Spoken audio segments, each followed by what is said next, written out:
Фамилия, имя, отчество громче. Амурбеков Виктор Нурланбекович. Год рождения. 16.01.2000. Ранее судим? Здесь нет. Где судим? В России.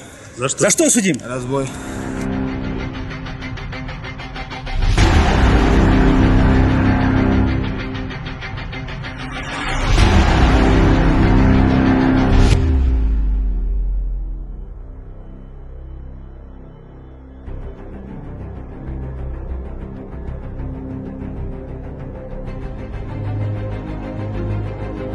Деньги у вас хранились? Да. Да?